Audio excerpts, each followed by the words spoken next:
And hey, everybody, welcome to an exciting night. We have the much anticipated SeeStar versus Dwarf 2. That's right, I got two telescopes running at once because ZWO was nice enough to lend me a SeeStar, and Dwarf 2 was nice enough to give me a Dwarf 2 telescope. And I finally got them in the stationary mode, and we have got them set up here on the screen. So right now I've gone and done all the pre-work to get them pointed at, well, I should probably hit the focus button on this guy here because I haven't focused him yet. And they are pointing at Orion's Nebula. Now, they're just doing their standard, like 10-minute thing, 10-second thing where they're just tracking. And we're going to get them going. And then we're going to image the Orion Nebula together in real time. And I probably don't need to wear these headphones because I'm actually not hearing anything.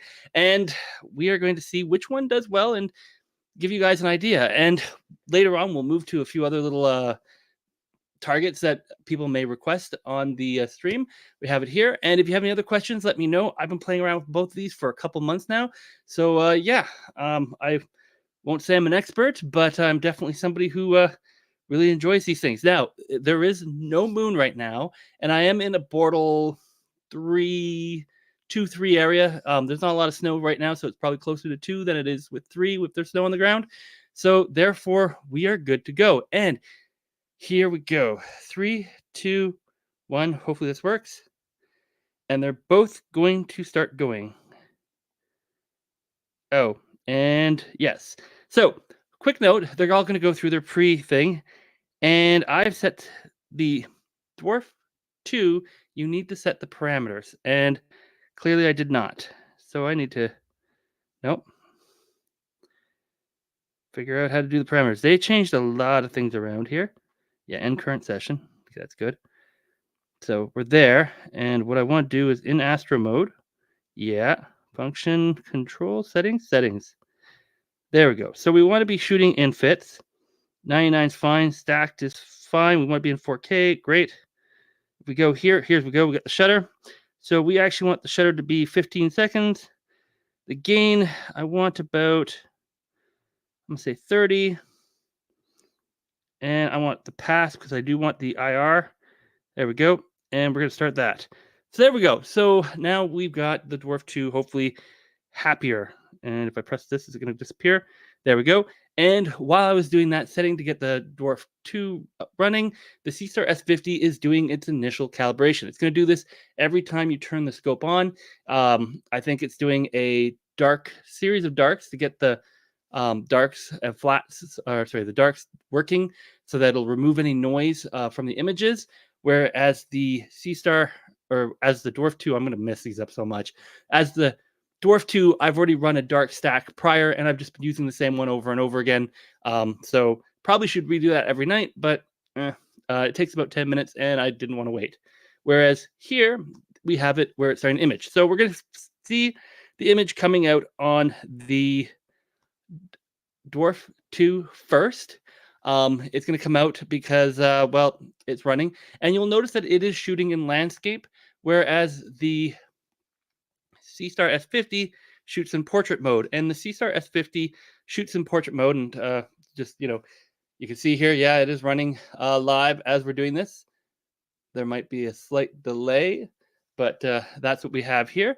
And we are going to be seeing how these are going to work. So we're going to do these timing one by one, but as stuff is going, it just gives you an idea of how these two products compete and their differences, because there's a few things that the Dwarf 2 does really, really well, and there's a few things that the SeeStar does really, really well. And depending on the type of astrophotographer, and I'm going to say bird photographer because I do a lot of bird photography, these are going to basically set up and work really well. Which, if you do bird photography, I do have a video of both of these scopes doing birding, but stay tuned on the channel because Dwarflabs has told me that they have an update for the birding tracking and imaging software, so that's going to give it a little bit more of a thumbs up. So there we go. Now they're both working, and we have our initial picture from the SeeStar S50. And you can sort of see both of these side by side and how they're running. Now, if I go here, am I going to I'm not going to break anything, am I? Yeah, no, we're good. Okay, that's running. And no, that doesn't do anything. Okay, cool. So there's a way of doing stuff on this, and I don't remember how to do it because they've actually done, like, since the Dwarf 2 came out, they have basically overhauled the entire iOS interface and everything. Like, it's so much better, but they've moved a few things around on me. So I haven't had the chance to use this because clouds have been there. And my last couple streams, I was doing the SeeStar. I got to point in the right direction, which is I'm pointing over here, but the stuff's over here. Anyway, I should flip them around. But anyhow, so we're going, and we can start seeing here that as we get to about a minute here on the SeeStar and what are we at now? Oh no, I have to do math. Shoot. That's we're gonna come up to 12 pretty soon. Did I accidentally hit the button or is it running? Oh no, it's running. Okay. This again, there's a bit of interface differences and stuff. But the Dwarf 2 had a little bit of a lead. Just the way it goes when you hit the button. So we are going here, and yeah. So for those just joining us again, Dwarf 2, SeeStar S50. Just so you understand that we are doing two smart telescopes tonight and sort of doing a side-by-side comparison because I've had a lot of people ask this and I've seen a lot of people reviewing it. And they'll review one or they'll review the other, but I haven't seen a lot of side-by-side comparisons being like, these are both running outside right now. And I'm imaging this target in a Bortle, I'm going to say 2.5 zone, and we're going. Now, if you have any questions, feel free to let me know. If you are watching this on the replay, feel free to answer questions because I'm doing this right now live. I do answer every single comment on this channel if I know the answer. And if I don't know the answer, I try to find it and I'll do a video or I'll give you an answer because I really do want to help you guys do this. If you guys are interested in buying this, definitely check out your local astronomy store because that's the best way to get it in your hands as quick as possible. But if they are out of stock, and I do know a few places that are out of stock, I do have some affiliate links in my description. That's my little pitch. Please consider buying through that if you're impressed by this whole thing. But buy it locally at your store first. You know, use the affiliate links if you can. Second, and if you feel like it, feel free to give me a super thanks because at this point I am just going to be sitting here talking to you while we wait for these to go because this is going to give you an idea of how these both perform and what you can expect. So if we're looking at this right now, we're seeing that the Dwarf 2 is a little overexposed. Now, this might be because of the settings I picked, because again, in the Dwarf 2, you can change your settings. It's manual, and that has a lot of advantages, particularly if you're trying to image specific targets. But it also means you kind of have to guess, and I probably guessed a little too bright. Now, I am going to play around with this for a bit because there theoretically is a way to, I want to say change it, but no, that's exposure. Well, maybe tone. What does tone do? No, I definitely don't want to start playing around with that. That's good in the day, not so good in the night. Let's see. That is no, I don't want to do that. That's the wide camera, which is just going to be black, and it says Astro. This is the album, so this is what it's imaging right now, right? No, that was my initial test image. Okay. Saying, yeah, it's just happy. So, or is it here? No. Settings, tact. What I'm looking for, and apologies for looking away, I got to look like on the actual phone here. What I'm looking for is there's supposed to be a way of sort of doing a curve on this that I don't remember how to do. The other option, obviously, is to stop this one and turn it down, because obviously I've overexposed the core significantly, going 15 seconds at a gain of 30. So maybe I'll drop the gain down and it'll improve the core. So we can do that by stopping it. It's going to spin for a little bit here. It's going to save. It's been saving all these fits and stacks. And I'm going to go here to function. And I'm going to go to settings. And I'm going to go to gain. Can I go to gain? Come on. Be kind. Why can't I touch you? Oh, end current section. Right. You got to tell it to end. Okay. So see, it sets it back to this. So we're gonna set to, I think, a gain of, I want to say 0, and I want to say 15, but I know 0 is 0. It's not a good one to pick. So let's try that. It's gonna come in here. All right, we're gonna hit the button. This is poor parameter. Why does it say poor parameters? Well, we'll see what it kicks out in 15 seconds. And this is kind of where I say to people when they ask me which of these two they should do, is that it's like, yeah, the SeeStar S50, both these are about $500. So price wise, this the SeeStar S50, it works automatically. It does everything like it's so automatic. It's not funny. It's very easy to use. If you are new to astronomy, you've never done it before, the SeeStar S50 definitely a good buy. If you're coming from doing that's not bad. Yeah, that's not bad. Yeah, let's leave it like that. It says poor parameters, but I don't care. Um, if you're doing the SeeStar S50, it's pretty much all automatic, whereas the Dwarf 2 is coming from the concept of if you already do astrophotography, but you want to take a step back from the hobby, or you want a smaller scope for nights that you are cold, like particularly over the winter. It ends up being like that. And I want to say hi to Richard. Welcome to the stream. If you have any questions, feel free. You and I both know each other, so you you know how to ask me a bazillion questions about astronomy. But I do welcome to the stream because yeah, if you guys have questions, feel free to ask. Even Richard, always happy to answer your questions. And what was I saying? Oh, yes, right. So in terms of these telescopes, so you can see the visual differences that they do run and stuff. But with the Dwarf 2, I would say if you're an astronomer and you're trying to pull back on the hobby, maybe you're older, maybe you don't want to be setting up gear all the time, or you're in a place where it's a lot colder, um, the Dwarf 2 works really well because you understand how to find things in the night sky. You understand like these different types of targets, and you can go and image them. But also, more importantly, you can control your set, which gives you a nice image on the Dwarf 2 to then do all the post processing, etc., that you want to do.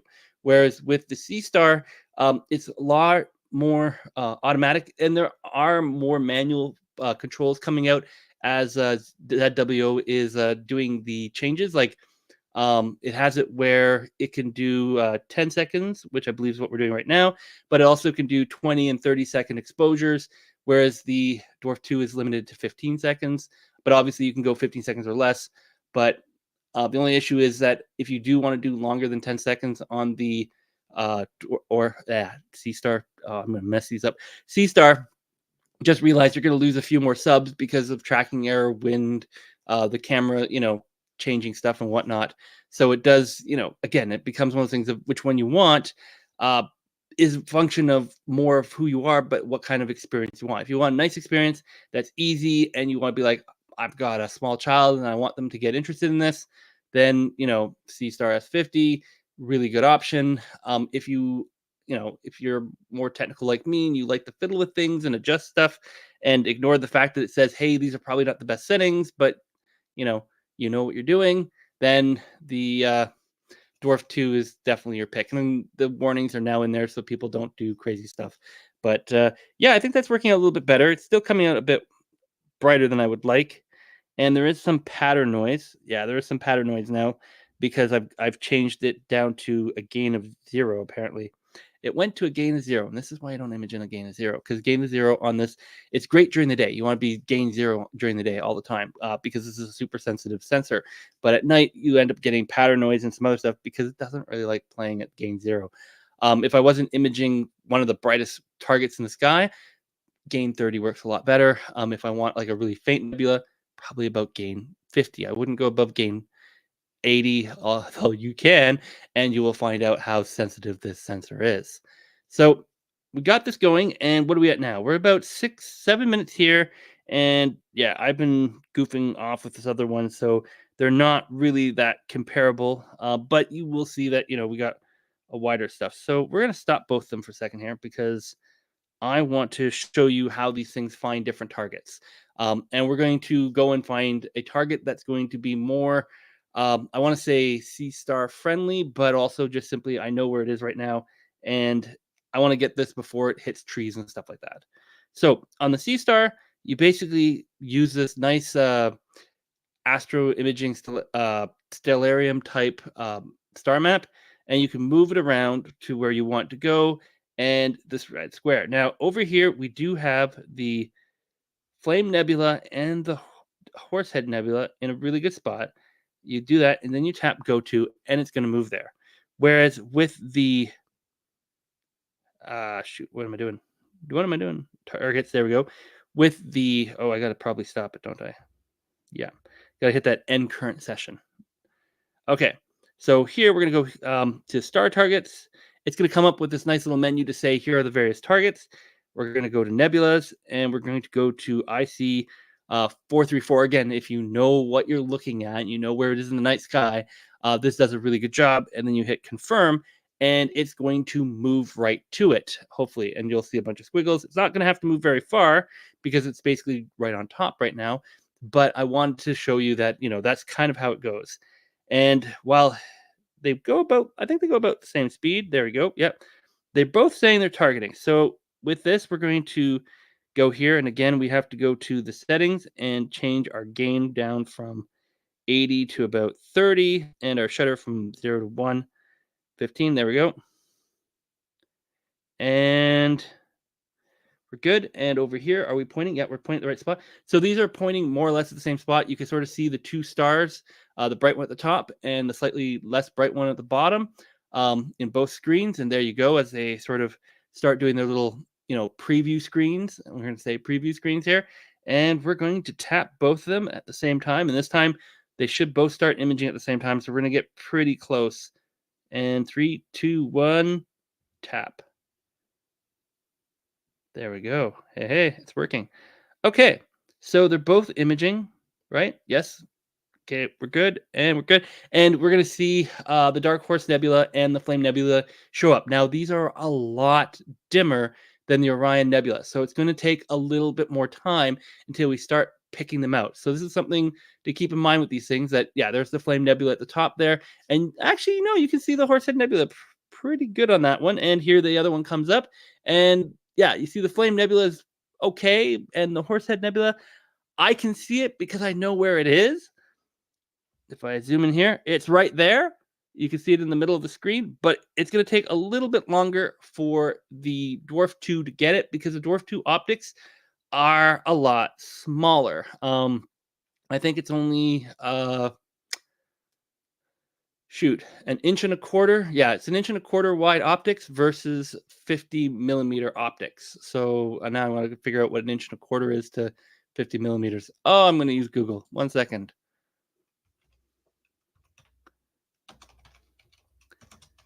All right, what do we got here?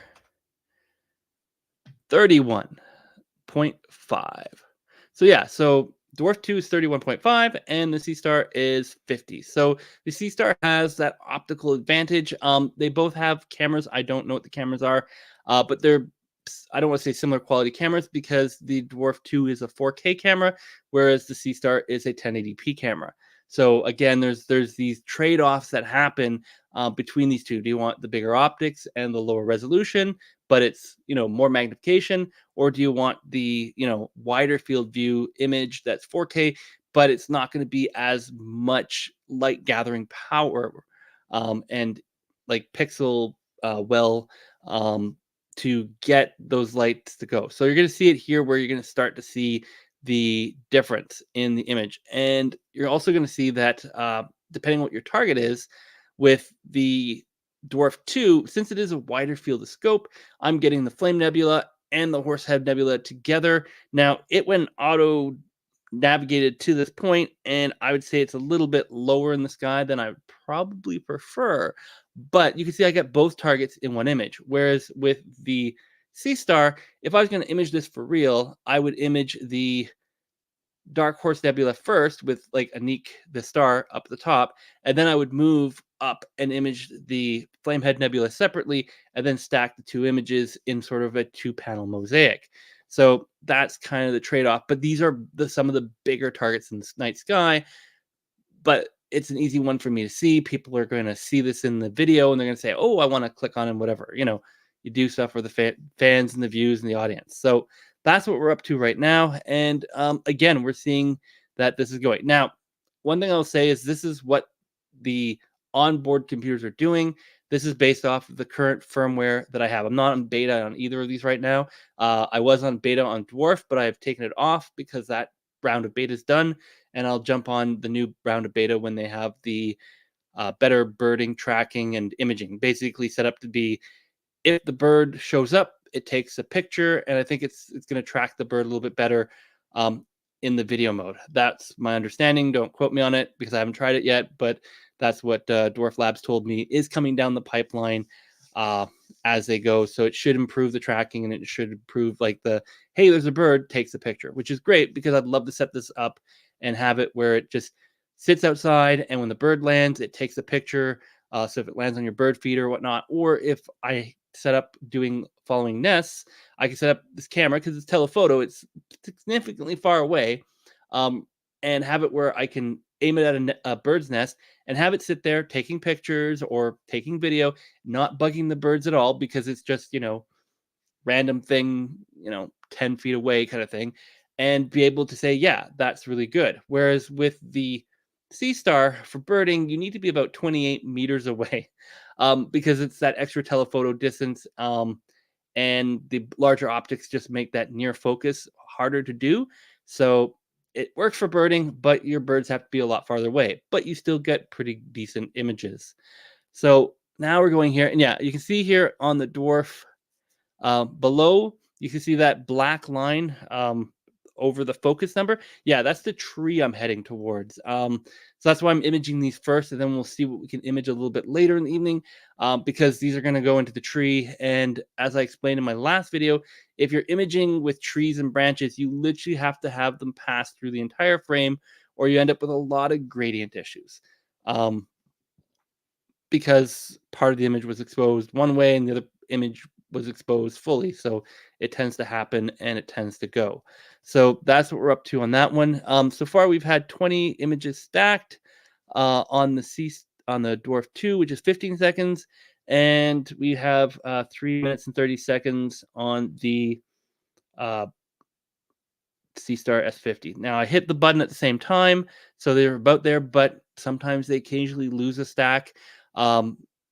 It happens if there's like a giant tree branch in the way, or maybe it's a little wind and they shift a little bit, or they're both doing alt as tracking and they don't actually have another camera tracking, because normally when we're imaging, we have the main camera that's taking the image, and then we have a smaller camera that's going picture, picture, picture, picture, picture, picture, picture, picture, picture to aim and sort of guide on the stars so we keep it steady. With these, they don't have that. They're running off of their main camera.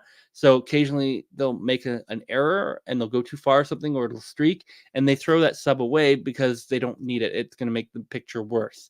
So you'll get about that timing. So that's what we're up to here. And so far, they seem to be both performing pretty well, other than that tree branch is in the way, but oh well, it is there. But you can start to see some differences in how they present the data. So in this case, we can see here that if I zoom in and out, yeah, that is a little higher than I'd like, but that's okay. You can see here that I can zoom in here to say the Dark Horse Nebula, that horse part, right? It's right there. It's still very bright. It's still like obviously I can do curve adjustments if I was on the Android because it has the curve adjustment tool. It's still not over here on the iOS. If I was on my computer, I could easily do it in like 2 seconds. Whereas with the SeeStar S50, it does that curve adjustment automatically. So when we zoom in here and we take a look at it, we can see that it's a darker image, but it's already curve adjusted for the background and done some of that background subtraction, all that fun stuff that it does. So we can kind of see that. But, those are theoretically the same images I'm showing you. And yeah, no, it's interesting because on the one side you might think, well, the SeeStar is a darker image and it's a little bit more clear, but at the same time, the Dwarf 2, you're probably getting a more raw image, and that raw image is a little easier to do in post-processing. So again, as I said before, depending on which one you are interested in using, like if you just want something easy, the SeeStar works pretty well. If you want something that's a little bit more raw and designed more for post-processing and you want that 4K, then the Dwarf 2 does a better job. But the Dwarf 2 is going to take more subs to get to the same image depth and collection of photons than the SeeStar is. So it's not really a super fair advantage to do them side by side, except to say, hey, this is what it looks like side by side, so that you guys know this is, this is what you're looking at. This is what you're buying. If you go and you decide which one do you want, you can sit there and say, do you want the SeeStar or do you want the Dwarf 2? Like if you've been watching this since the start of the stream, you'll see that, they both work a little bit differently, but they both give you, this kind of side by side result. And these are both saving TIFF, not TIFF or FIT files, or yeah, I'm gonna mess things up. FIT files, because they can both do it. I know the Dwarf 2 can also do TIFF files, and I think the SeeStar also does JPEGs, although I would never do it in JPEG. But it's an option for those of you who don't have the big, giant, powerful computers to process all this, and you want the smaller file sizes, because TIFFs and FITs are big. Each image is like 12 megabytes or something like that. It adds up when you do like 1,800 of them over a 5-day shoot, which is something I've done. And in my full review of the SeeStar S50, when I finally bring it out, which should be the next week or two, I'll be doing a lot of photo processing, and then I'll have a comparison of the two, basically based off of the stuff that we're doing tonight. But I'll actually sit down and process them using the same processing techniques to say, okay, doing the exact same thing, what quality or quality is what I want to use the word, I can get out of these images when, we actually do astrophotography processing, etc. Because like with any photography, there's the raw data, and then there's also the data that, you can process, and then you can run it through, background extraction, remove the gradient. There's a new gradient tool for those who are using PixInsight, which is like a $300 program. Then you can also run this stuff through Cyril, which is a free program. And they'll do all that kind of stuff. You can have it where you do all the curve adjustments, color adjustments. With Cyril, you can have it where you tell it what it's imaging, and it'll correct all the star colors in your image. And you can do that in PixInsight too, but I haven't quite figured out how to do that yet because it's a little bit more complicated. But again, a little bit more accurate results, but which one you want. So honestly, if you're watching this and you're thinking of buying one of these, Cyril's your friend.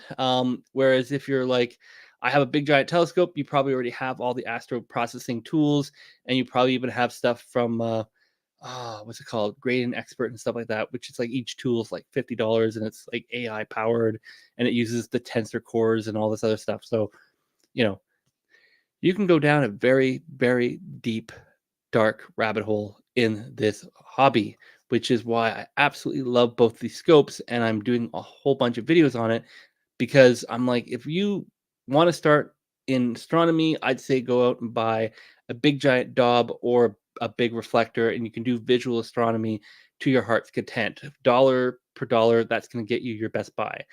But if you're want to do astrophotography, or what we're doing right now technically is electronically assisted astronomy, these smart telescopes are absolutely amazing, and these are going to get people in the hobby a lot easier, because it's a lot easier to go. People say, here's a fully functional telescope that can do everything you want for $500, except for visual, obviously, because there's no visual eyepiece, etc. with this stuff, and you can run it off your iPhone, your iPad, because that's what I have here running. You can run it off of the Android devices. You have to check some what's it called? It's not compatibility. Yeah, compatibility. Just because Android is interesting. But like same thing with iPads, but not as much. If you have the latest, if it runs the latest iOS, you tend to be pretty good. But on Android, you have to check to make sure it works. It covers a lot of them, but I think there's one that it doesn't yet for one of these, and there's another one that doesn't cover this one. So yeah, just double check compatibility, and you can go out and do all this, or you can do it from the inside of your house. You can do it where it controls it, and you don't need Wi-Fi. It'll run right off your phone, and it's fine. It has its own Wi-Fi hub. These things have their own Wi-Fi hub. And you can do it where I'm doing it, which is I have it off my home Wi-Fi, so I can show you both of these on, because I'm basically running them to my computer, and then my computer is streaming this out to you guys. Isn't that great? And do it side of that way. And it's a lot easy. It's very easy, and you can learn the night sky. You're definitely going to learn the night sky, I think, more with this guy here, because you can zoom in here and you have this lovely star chart. You can move around or whatever, and then you can tell it, image this part of the sky, right? You can say, image whatever the heck I just looked at, and it'll go in and image it if I want. Obviously, I'm not doing that right now because I'm trying to do this side by side, and I want to keep it doing this long enough so we can actually see the direct comparison, even though we do have branches coming through. Great. Yeah, trees. Trees are amazing until you get into astronomy, and then you hate them. But you love trees because you love nature, but you hate them because they get in the way. No, this is where you learn at night sky, and you learn where the targets are so that you learn to image them as they come up, because the sky is constantly rotating overnight. So it's kind of interesting. But yeah, so that's sort of the two options. I've had people really like this, but as I said, you end up having it where you'll get stuff like this. But like, we'll see it here where again, SeeStar has corrected a little bit more for that branch that went through, because you can see in the Dwarf 2, it's very clearly the branch has gone through our image, but you don't see it as much in the Dwarf 2. I can see it because I'm looking at the iPad, which is, you guys should be getting the same quality or close. Again, it's a stream, let's be honest. But, I can see it a little bit more on the iPad. If I look and say, yeah, there's probably a bit of darkening across there from that branch, but not overly so. But I will warn you, both these smart telescopes do have one major disadvantage when you're imaging this stuff, and you got to be a little careful of it. They're good at removing things in the image. Obviously, the SeeStar is doing it a lot better than the Dwarf 2, but if you start and you have like an airplane or a branch or something in your image for the first frame or the first 2 or 3 frames, which it then uses as its baseline, as it starts stacking, it's going to take a lot longer to get rid of that, and your image is not going to be nice. You need to basically just restart so you don't have a plane flying through or a satellite or a space station or something like that, because that initial streak, it's going to think that's supposed to be there, because that's using what it uses for the first frame of reference. It's an interesting one, but yeah, I've made that mistake and said, oh no, it'll be just fine, and it went frame referenced that, and it took like 100 images to sort of get out the giant, yes, an airplane through, but flew right through my image. So, which of course, processing and stacking, I just threw that particular image out and then stacked it normally, but you get that idea. It kind of just, if you have a bad first couple frames, get rid of it, put it up, and away we go.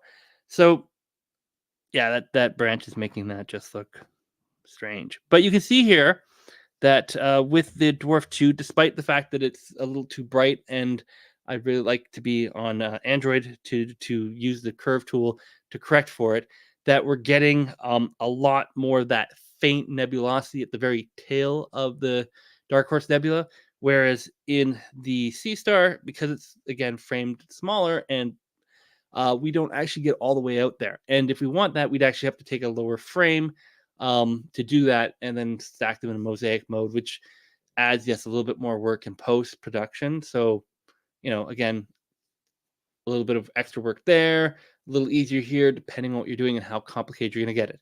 But if we were imaging a smaller target, the SeeStar with a more magnification would give us a better image, and we would get that. So how are we doing here? We're up to 12. I'm going to go for about another 3 minutes here to get us about 15 minutes of imaging, and I'm assuming whatever stack number here. Oh, wow, the SeeStar has not missed a beat. Or not this, yeah. The Dwarf 2 has not missed a beat. 66 images taken, 66 images stacked. The SeeStar does not, the SeeStar over here, it'll tell you the timer in the corner. If I actually time this, I can find out. But the SeeStar just tells you how much stack time you have there.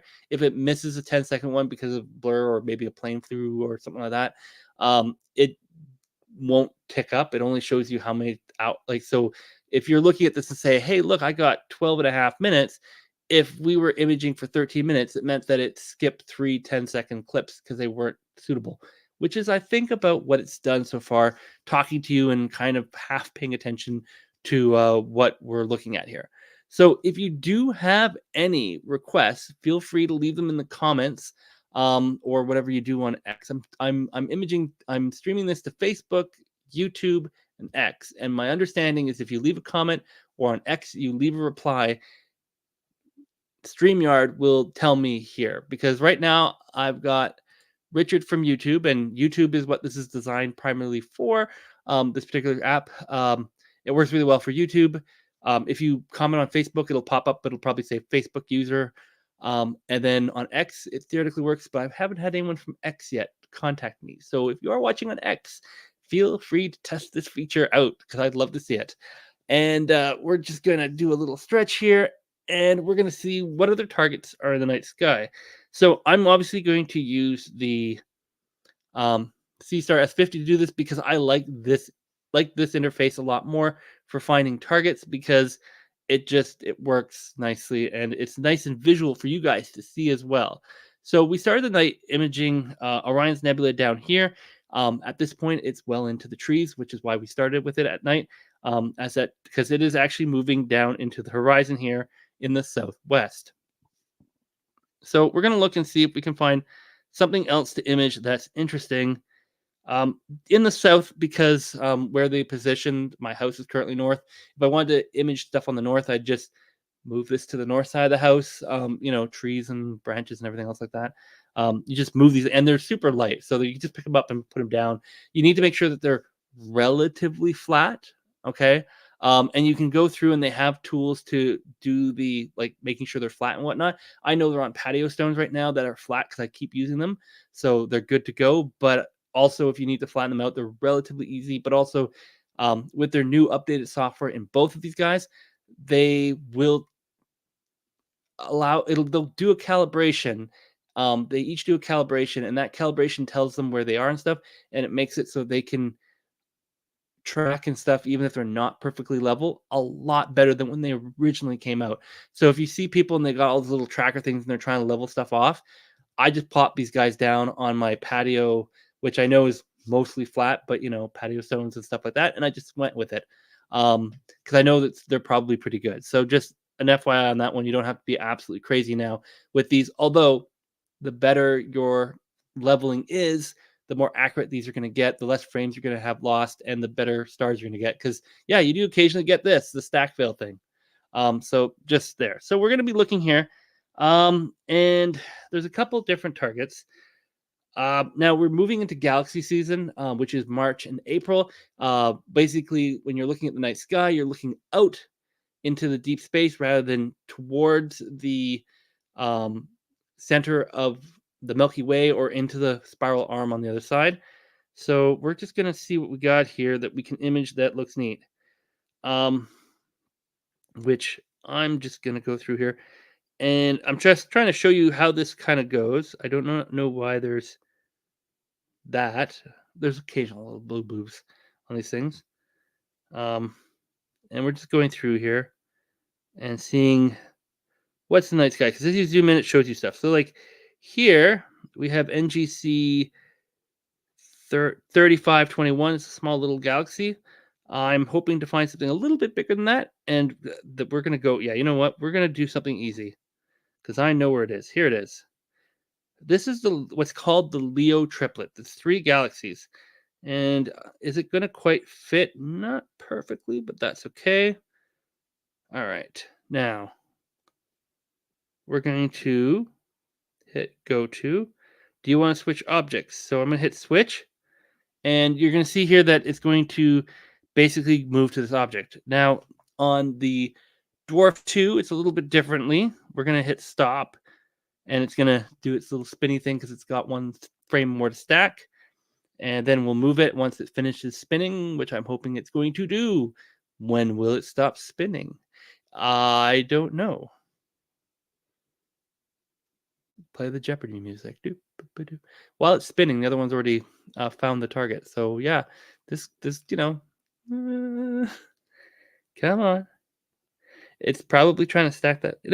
So yeah, that's what it's doing. It's stacking that last image before it says I'm going to be done, and it's probably saving the whole stack to the hard drive. So, or not the whole stack, but like last stacked image. But there you go. So we're going to be seeing that the SeeStar. Okay, there you go. Now, where are we here? Where's the thing it's pointing? I think it's pointing there. I'm just going to move it over slightly. Go to. And that will just adjust it slightly, hopefully. There we go. As the other one's doing this now, this is the sort of thing that can happen, and it's not good. And how are we doing? Yes, we are doing that. Okay. So here's the thing with these things, if they do have this thing and they do that, that's what you do. You close the app, you reopen the app, you reconnect. This is photo. There you go. And there you go. End current session. Yeah, that's right. Restart the app. That literally is the solution to whenever these things have a problem on both these systems is you just restart the app. And we're going to go and find those lovely things, and we're going to go function star targets. We're going to go to galaxies now because these are galaxies, these are not nebulas, and we're going to find, I'm thinking M66 in here. Yeah, there we go, M66, and we're going to go confirm, and it's going to go and move to M66, and hopefully, given where I think it's going to end up, the other two galaxies will end up in the frame because again the framing of the Dwarf 2 is a lot bigger than the oh, okay, that was faster than I thought it was going to be once we got over that little hiccup. All right, so I'm just going to hit hang on. Yeah, I want to end current session. So yeah, every time you move it, you have to reset the shutter to 15 seconds, and the gain we're going to go to 30 here, and we're going to give it about 15 seconds, and it'll kick out here. We are not tracking, are we? No, it's moving. I'm not sure why it's moving because we want to track.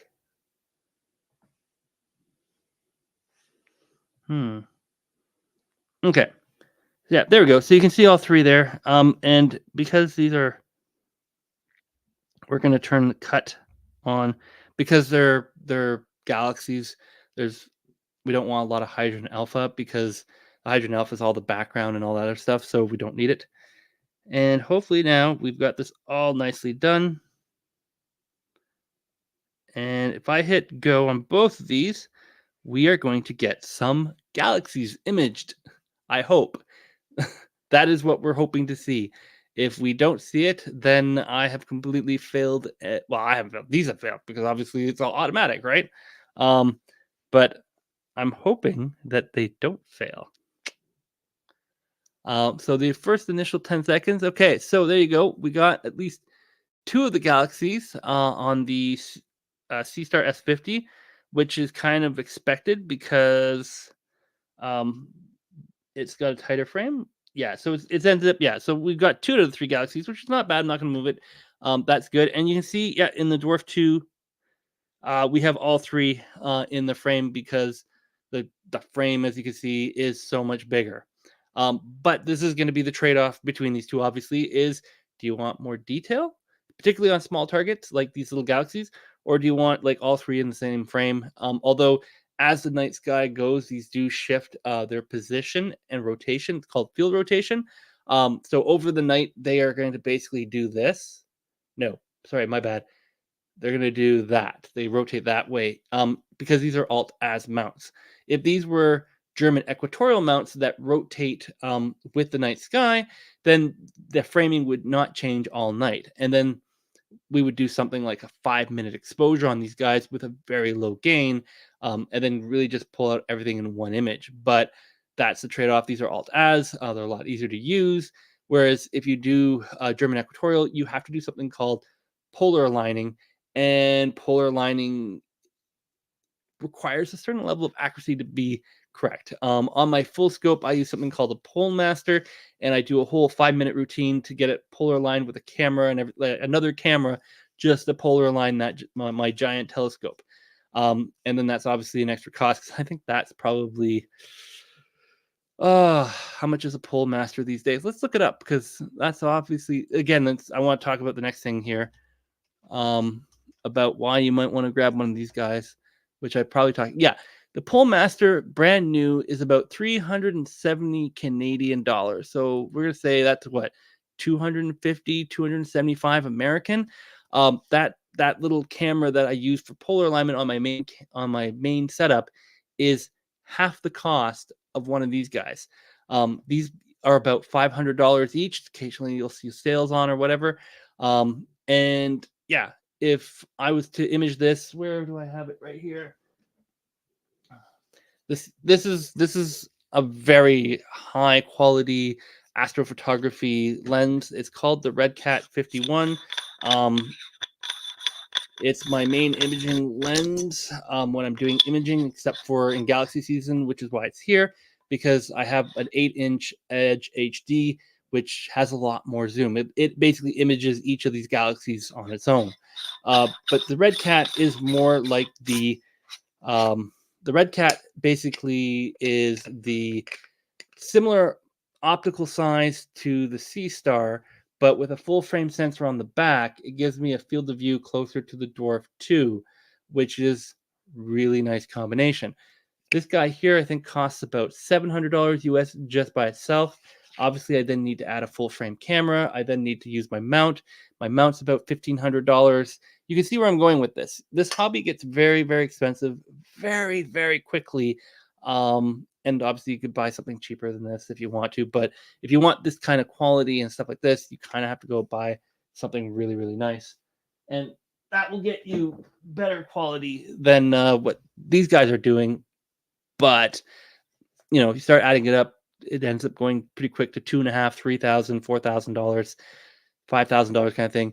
I do know there are smart telescopes that are more expensive in the $5,000 to $10,000 range.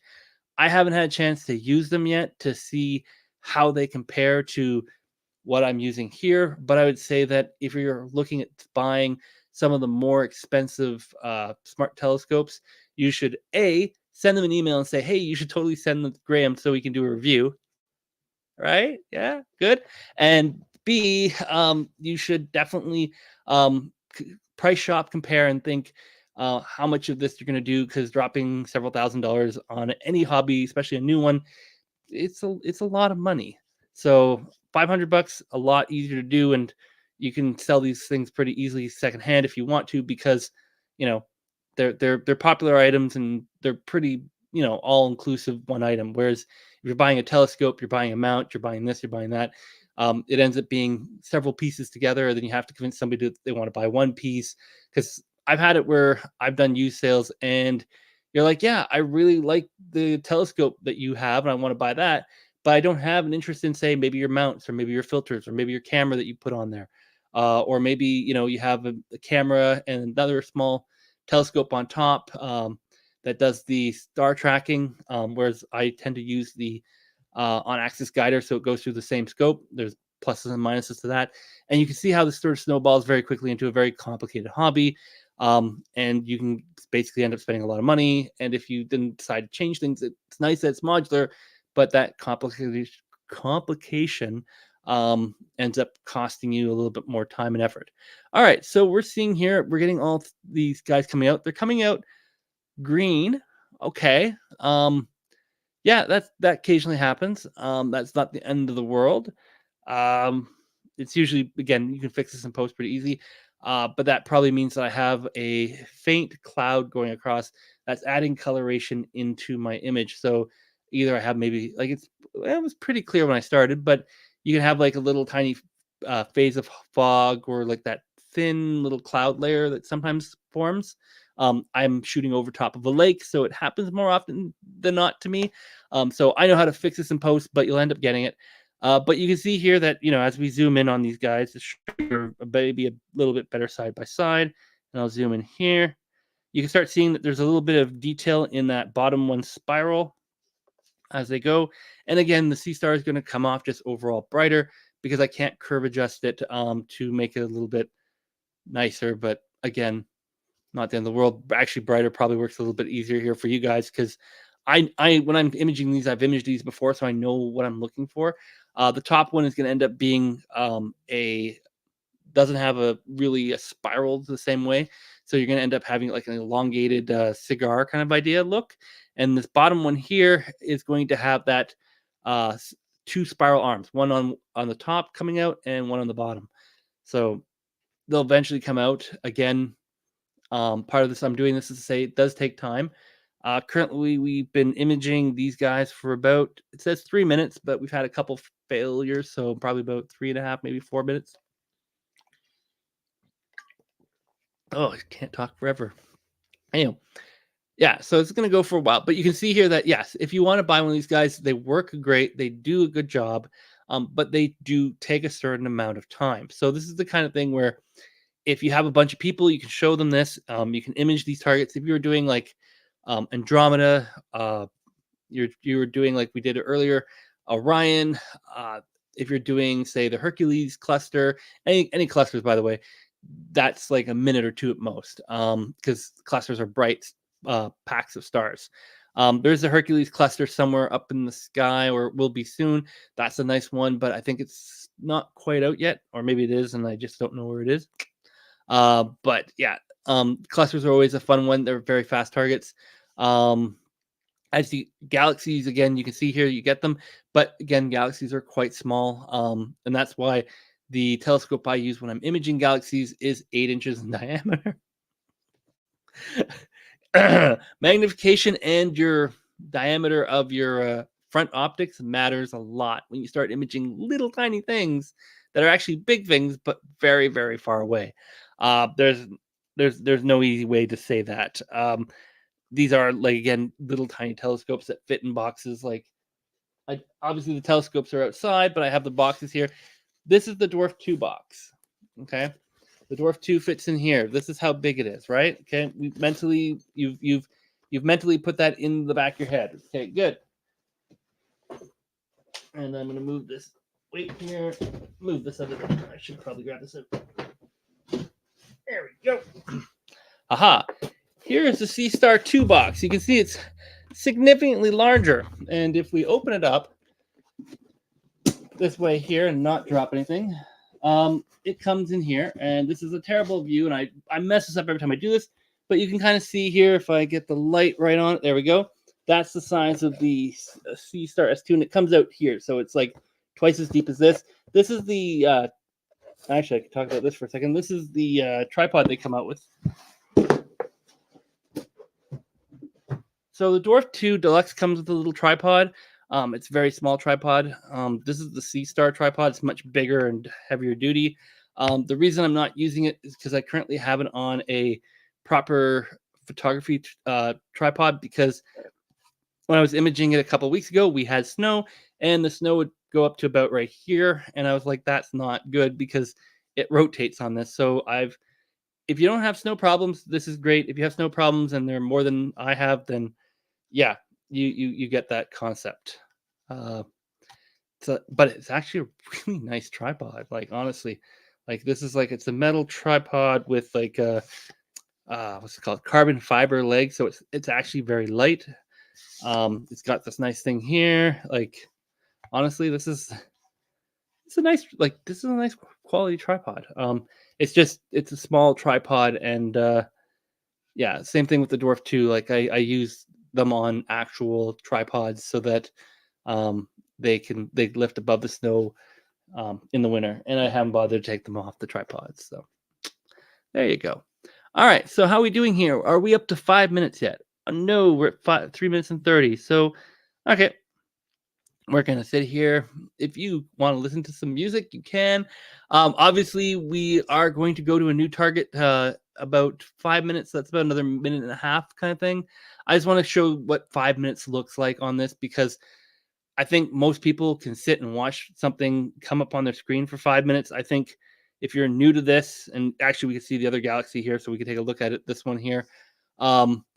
If you're new to this, I'm not expecting somebody to say, oh, I want to image for like an hour or something. Now, here's the nice thing with these guys. You don't actually have to have your iPad on or even connected. Once you get them going, they are fully autonomous. They'll just keep going until they run out of battery power. Okay. The only thing I would say is with the SeeStar is that make sure you have it turned on so it'll turn itself off when it gets low on power, because it actually closes up. whereas the Dwarf 2 is waterproof enough that if it turns off, it turns off. So that if you have it and you're like, I'll pick them up in the morning, you can have them run all night, and the SeeStar will shut itself off about 20% power, and the Dwarf 2 will shut itself off when it runs out of power, closer to zero.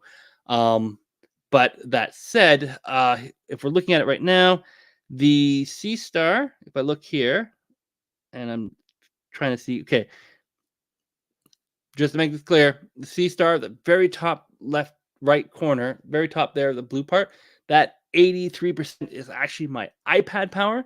The SeeStar itself is currently at 80% power. I turn these guys on at the same time, and I put them out and I set them out, etc. at the same time, and you've seen them running and pretty much doing the same thing. So the SeeStar S50 is at 80% power, which I've been streaming for almost an hour, which suggests it's going to run for about 5 hours before it shuts off, or probably about 4.5 hours, where it leaves that last half hour to make sure it can run the motor and close the scope.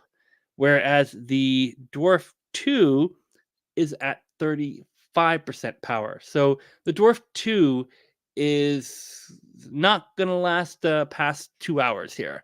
If I'm going to keep running it, it's not cold outside right now. It's about 5 degrees Celsius. I don't know what that is in Fahrenheit, but basically it's nice enough you can walk around in a shirt. Like I could walk around, like I've been walking around like this. Like it's obviously I wouldn't walk to a store with this and be like, yeah, this is great because it's kind of windy or whatnot. But if you're just going out for a few minutes to set up telescope, you're not feeling cold.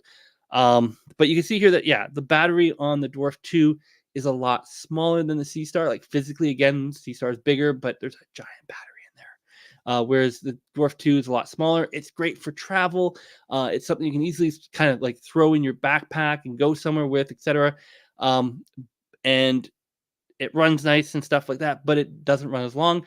But the flip side of that is that the Dwarf 2 battery, you can take it out and plug a spare one in. Like I have a second battery for the Dwarf 2. So I could take that battery out, put a new battery in, and it'll keep running. And if I had another battery, I could take it out, put it in, and I could keep running. Or I can plug these both into USB-C and charge them. Since they're right beside the house, I could do that. But I wanted to show you guys on my list of things I want to show you, which is written over here, is that, yeah, the battery life on these telescopes is drastically different. Again, SeeStar S50, much bigger telescope, much bigger optics, higher magnification, and it runs longer on battery than the Dwarf 2, which is going to be a smaller telescope. It's significantly lighter.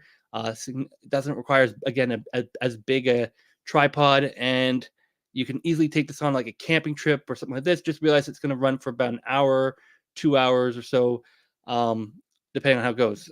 And again, depends on, you know, what you're imaging and all the other fun factors and stuff like that, and how charged your battery is. And so I've had it go for a while, depending on my targets. So, you know, and I have 2 batteries, and I think one battery works a little bit better than the other. So, you know, batteries. But you get that combination comparison. So that's what we're at there in terms of this thing here. And we're imaging pretty good on that one. So I'm going to again, if you guys have any suggestions, let me know. But I'm going to, yeah, we just hit 6 minute. I overtalked for an extra minute. Great. Thank you, by the way, for sticking along with me at this point. Feel free to give a like, subscribe, all that stuff if you like this type of stuff. If there's a target you want me to shoot, let me know. I'm filling this air, so it gives that little delay so people can watch it and comment if there's something they want to see. And I'm checking the comments, please. No? Awesome. You guys are amazing anyway. All right, so I can image whatever I want. Cool. Let's see what else is up here. I can go a little bit more east, but I know the house is somewhere. Let's see what we got here. Oh, that's the other thing I could say. This has a nice little feature. Like the Dwarf 2, as we'll see in a second, has all these things listed. This thing here will have basically the best things for the night based on what's actually available in the night sky. The only reason I'm not going to use this is because a lot of these targets are in the north right now. In fact, I think most of them are, and I can't image in the north, so I have to come up with finding stuff not in the north. I can only image south right now where the telescope is positioned. But we're gonna go do that and we'll find something because I know there's a couple little targets. We can go to Cancer, and what do we got here? We got these stars. All right. We might go for a star cluster. Actually, I can use the search function. Can I not? Yeah, there you go. I can use the search function. All right, we're gonna see tonight's best. And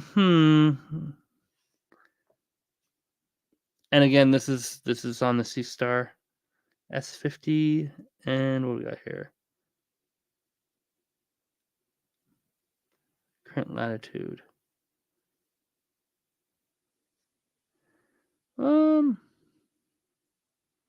Let's try this. Let's center it. Where is it? Then that's the west.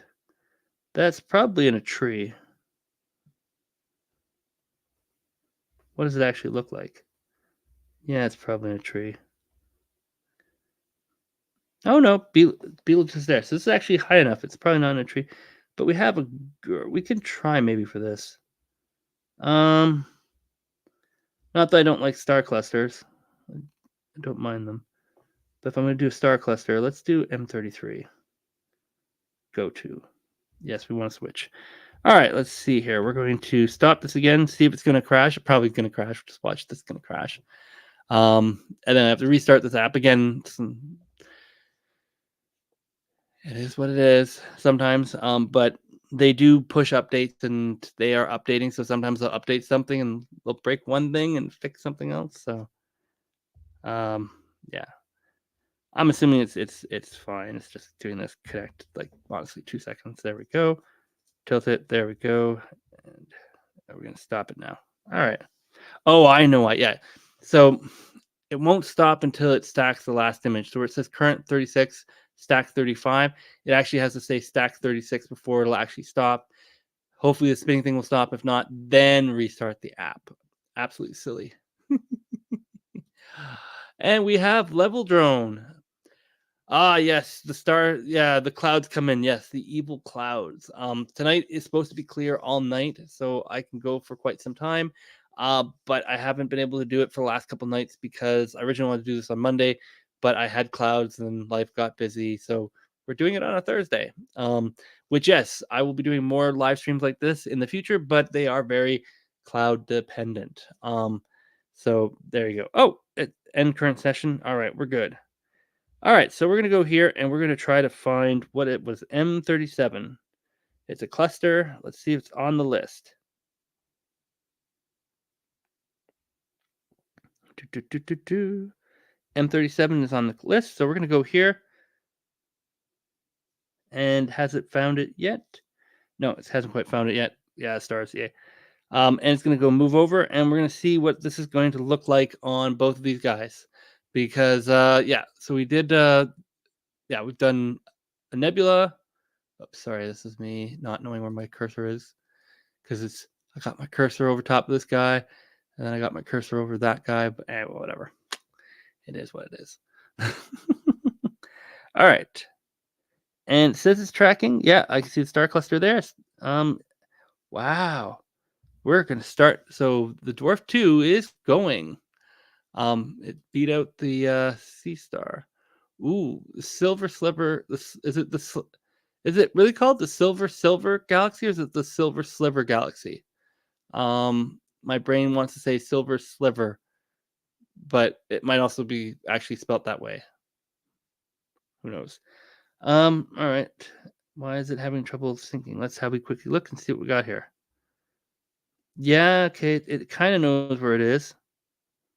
All right, go to. So it's close, but it's there. So there might be a tree or something in the way, and it's causing itself a little bit of problems, or who knows. It's welcome to the thing. Again, restart, do it. Usually fixes these things pretty quick. And again, it works like 99% of the time, so it's not a huge issue, and it doesn't sound like I'm panicked. Other than I'm like, I am live streaming this, and when I'm live streaming stuff, I really want everything to work really, really well. So work really, really well. So yeah, so The Dwarf 2, which is below me right here, has got a head start on imaging this target, moving over and imaging, while the SeeStar S50 is trying to find it in probably not as many stars. So it's close. We know it's close, but it's not quite found it yet. And again, if it takes an extra minute or two, it's not the end of the world, because I guarantee you, if you're new to astronomy trying to find this on your own, it's going to be a little you'll spend a lot more time.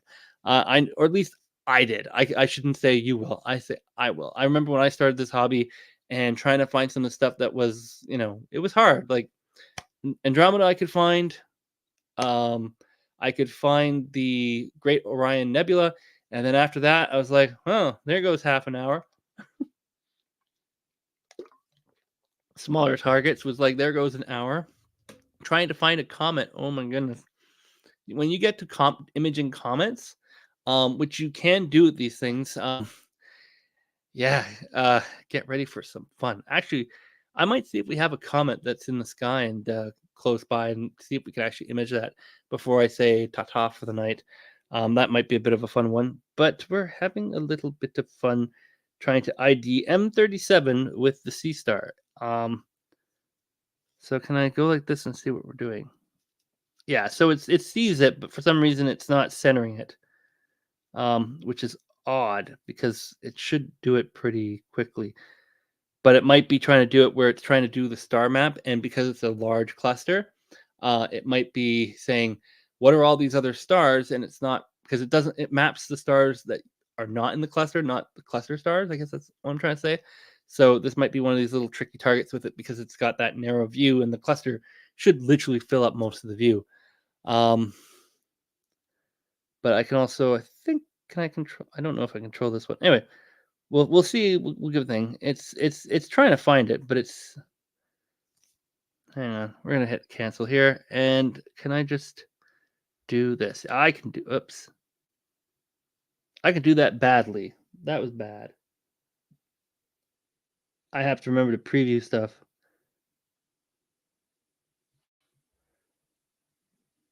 It thinks it's there. It's pretty close.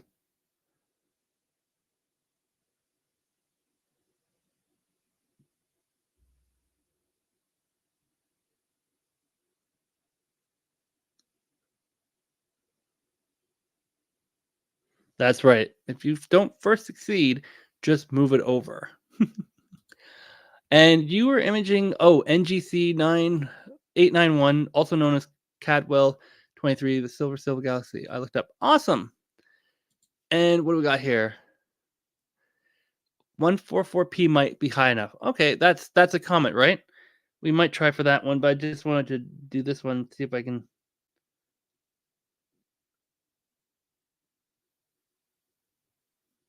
Come on.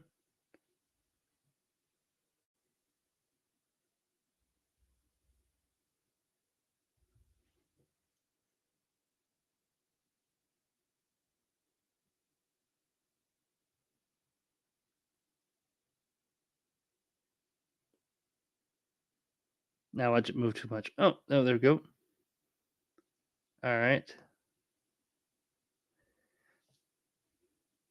Because it's a star cluster, we'll do an autofocus here, just to make sure I get it. And you can see here on the Dwarf 2, it's working pretty well. We're down to 19% power, so we're going to go for that comet in a few minutes, so I can show it to you before the Dwarf 2 runs out of power. Again, you can plug it in with USB-C. It has swappable batteries, so you can always swap in a new battery. I'm not going to do that, because that means I'm going to go there, and I guarantee you everybody will leave at that point and be like, "Why is there nobody here talking to me?" But yeah, it is what it is, and it works really well. Very happy with it. And I've been apparently imaging it with 1 second shutters and 80% gain. Awesome sauce. Great. Okay, there we go. So we're previewing, and we hit this.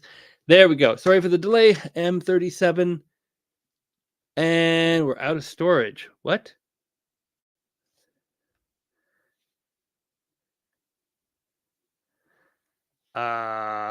Okay. I was not expecting that to happen. I've been imaging a lot. I apparently have filled up the thing. How do I free up some storage? I don't know how.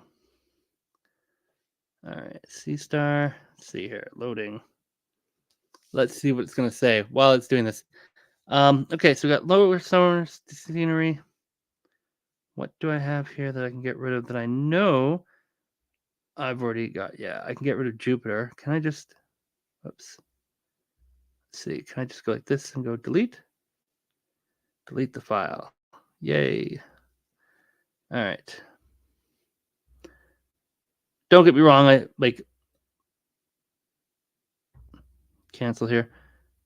You know, look, it's Jupiter. Woo! Obviously it's overexposed Jupiter. I took better pictures of that. But yeah.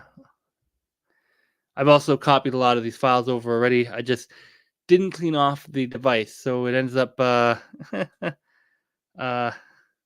up my hard drive space. What else can I get rid of? I can get rid of. Oh yeah, and you can see that there's different images that I've taken with the SeeStar, similar with the Dwarf 2. You can look at these things on there until you take it off. The SeeStar has. I don't want to get anything. Yeah, I can get rid of this. So this is the Cone Nebula. I took a bunch of these, but I already copied all of this off. It's all 23, right? Yes. Okay, I can delete that. Okay. And I can definitely delete. What else? Don't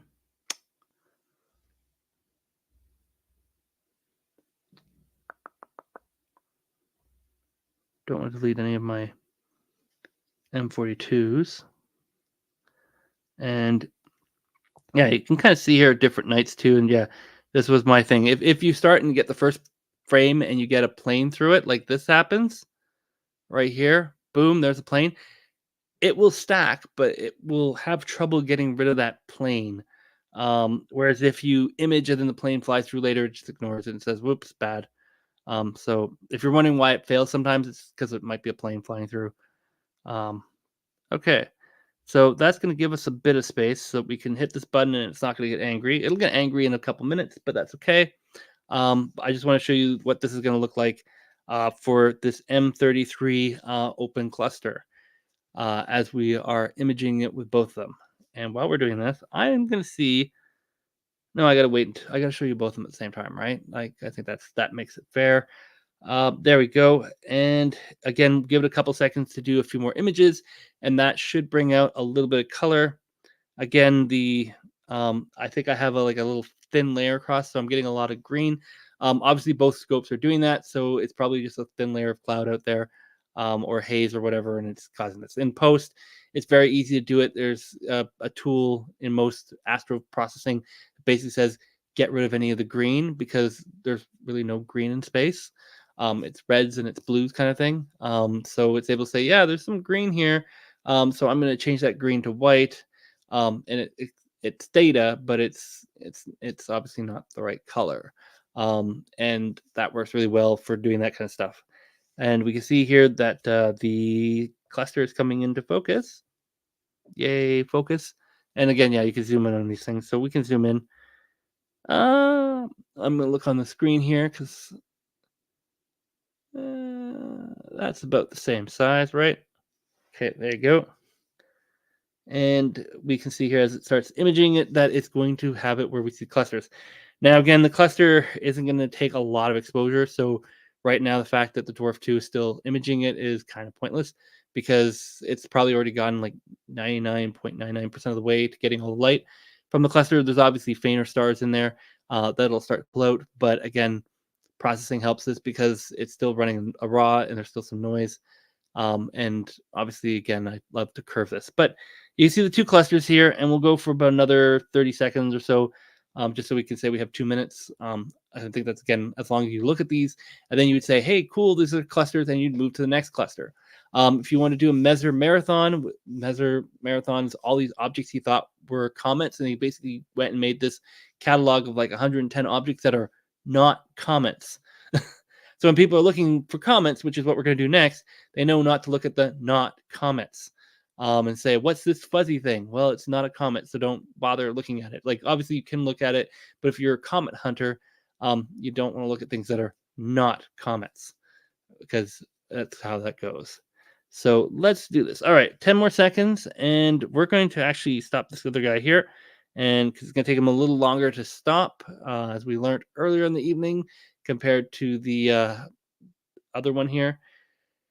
And we're going to go. And that might just be because one's running on my phone and the other one is running. Oh, no, it seems to be playing happy now. Okay, let's see if we can find it. All right, star targets. Does it have? No. Dang it. All right, we might have to play Where Is It in the Night Sky? That's okay. This is the fun part. So we're going to go and see if we can find 144P. And hopefully I can find it on these things. If I can't find it here, I'll have to look it up on my computer and find it. This is what you do in astronomy. And this is kind of the why if you're going out in the middle of the night and you're like, I want to find a comet or something, you grab a star chart. You grab a star chart on your phone. If you have one that's on your phone and it's updated and keeps up to date, it'll have comets on it. Obviously, I can't use mine on my phone, or I might be able to use mine on my phone because how do I say this nicely? Stop it there. I'm using it to show you the thing. So we're going to try to search that. So we're going to see what happens. Oh, comments. Well, that made it really easy. Bam. Let's see what we got here. And hope it's on the north sky, because if it is, it's going to be a bad day. Where is this?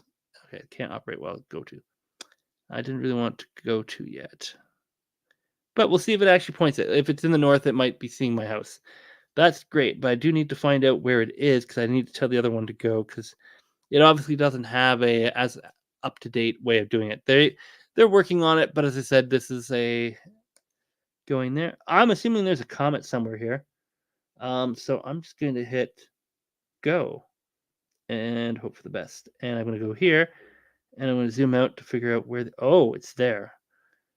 Okay. Oh wow, NGC 21. How have I never seen that one before? That looks pretty cool. That's what I'm going to do the next time it's dark outside. Huh, that looks like a really cool thing. All right, well, let's see if I can find it on here. So I need to find a target nearby. So we're going to say stars. Oh, this is going to be a mess. Betelgeuse is the closest star. So let's try that. Betelgeuse, confirm. And it's going to move to Betelgeuse, and then we'll try to move to the comet. And there's Betelgeuse. It's very bright. Okay. Oh, no, it's still trying to find it. There you go. And now it's tracking Betelgeuse. Okay. Now we're going to go, whoops. Let's see here. I can go manual. Now, will this tell me if I put the grid up? No, I don't want compass. Don't give me compass. Please don't give me compass. Turn off compass. Okay. Shoot. Yeah, because compass, it orients to the iPad, and the iPad's currently pointing straight down. Okay. Is this going to tell me? There it is. Haha. Awesome. So I can actually type in the bottom numbers here off the one and put in the other. So it is 5 hours. Oh, yeah. And this is where I would normally do this on an actual star chart. Like I use Sky Safari on the iPad, Stellarium on the computer. I would actually just find this information and type it in, but I'm going to do the cheat and use the side SeeStar's information. Haha, 57 minutes.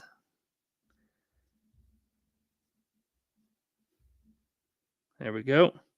And 29 seconds. Oh, yeah.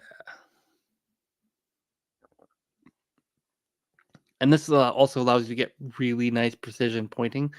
So if you have to go back to the target, an odd target that isn't on their thing, night after night, it's available. So I like it. It works really well. And as I said, if you're coming from astrophotography, the Dwarf 2 gives you that extra level of precision, but you pay for it by having to know a little bit more about this and figuring out how it all works.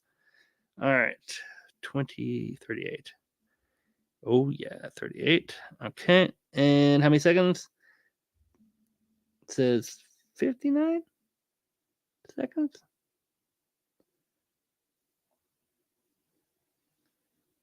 Yeah, okay. No, I'm going the wrong way. I got it all the way. All right, confirm. And now it should move and point right at the comet as well. And hopefully it'll track the comet, and we're going to hit the button in a second. Okay, so tracking in manual. Excellent.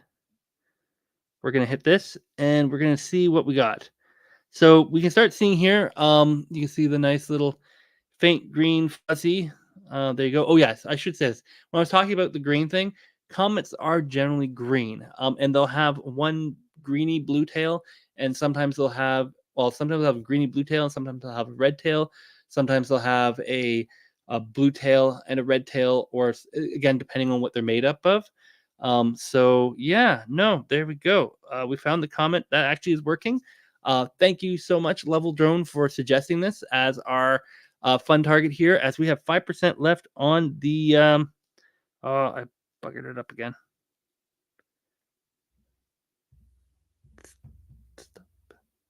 Okay, we're just going to do this. I forgot to set it so that it would go, and it may have run out of power. It may have not liked trying to find my target.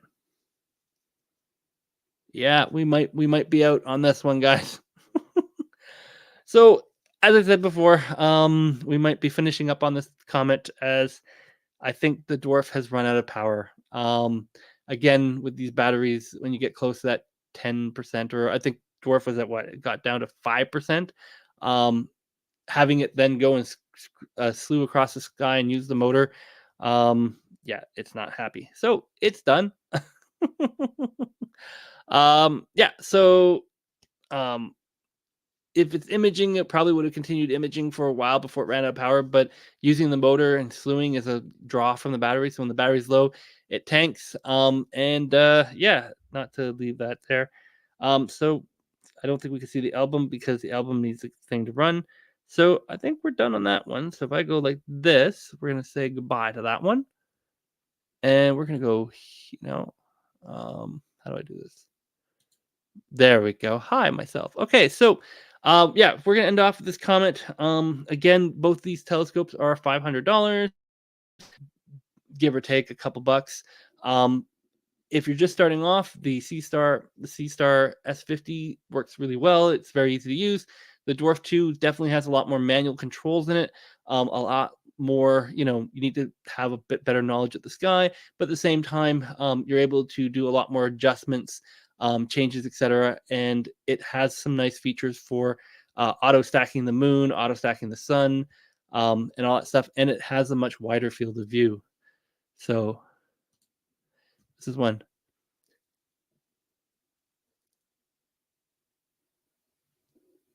It has pass-through charging over 30 degrees Fahrenheit. I'm not sure what you mean by that, Level Drone. I do know you can charge these things.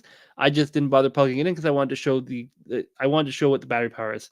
The Dwarf 2 obviously is much smaller, easy to carry, great for packs if you're going to go on a trip or something like that.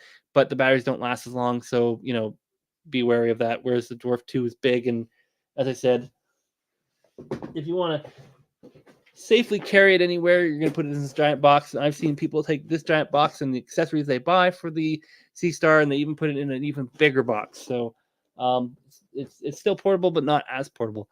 Both these give really good results. Obviously, if you autofocus every hour, if it's cold outside, if honestly, if you drive out to a nice dark sky spot, these are going to work a lot better. They both have filter options. The filters on the SeeStar are external, whereas the filter on the on the SeeStar, the filters are internal. Whereas on the Dwarf 2, they're external, which means I can put a hydrogen alpha filter if I want on there. I can put a dual band, narrow band, or quad band filter on the Dwarf 2 a lot easier. Again, if you're coming from astronomy, you probably have these filters, and that allows you to cut through a lot of light pollution, etc. Whereas the SeeStar does not have that. And then I've seen some people make like 3D printed stuff to do 2-inch filters.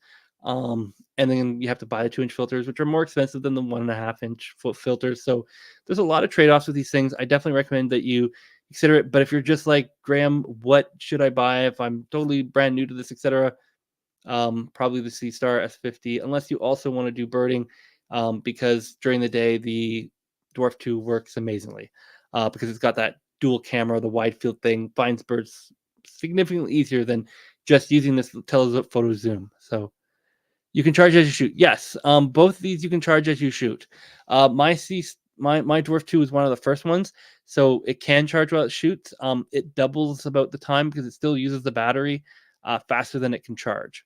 So yeah, but the new ones, like if you buy it today, do it no problem. It's just I got an early batch as a content creator, so I got like sort of their almost like pre Kickstarter copies to sort of say, hey, here it is, and try it out and stuff. Which is why you can check out my older videos that you see about it, and if you go onto their website, some of my videos I think are still there, so you can sort of see that. So there you go.